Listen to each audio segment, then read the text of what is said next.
કલકત્તી તમાકુનો દરું છે.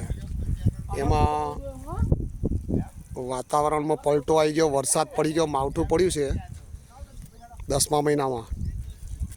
એના લીધે નુકસાન ના થાય, તમાકુનો દરું બેસી ના જાય, એના માટે આપણે શું એમાં મોર તોતું અને ચૂનો એનું દ્રાવણ બનાવ્યું છે અને આ છંટકાવ ચાલુ કર્યો આપણે.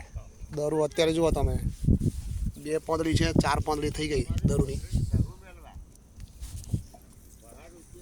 આ કિશનભાઈના પ્રકાશભાઈ સ્પેશિયલ કારીગર છે આના, બરાબર, રેડી કારીગર છે, મસ્ત દવા બનાવે. આ દેશીનો દરું છે, કમ્પ્લેટ દેશીનો દરું. આ ધનજી કાકા આવી ગયા, એ ડોલમાં ચૂનો મોડતું લઈને આવે. ત્યાં જાડિયા કાકા છે, કુશલભાઈ, આ બધા સ્પેશિયાલિસ્ટ કારીગર છે, તમાકુના ધરુના સ્પેશિયાલિસ્ટ. ગમે તેવી જમીન હોય એની અંદર તમાકુનો દરું ઉછેરી નાખે.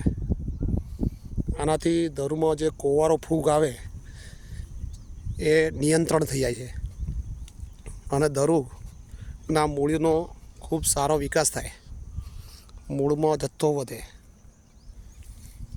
ઉપરથી દરું પકડાય થોડો, પણ કોવા તો અટકી જાય.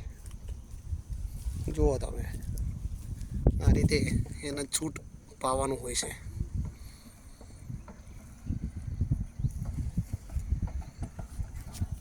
પીપળામાં એને નાખી અને હલાવવાનું હોય દ્રાવણ.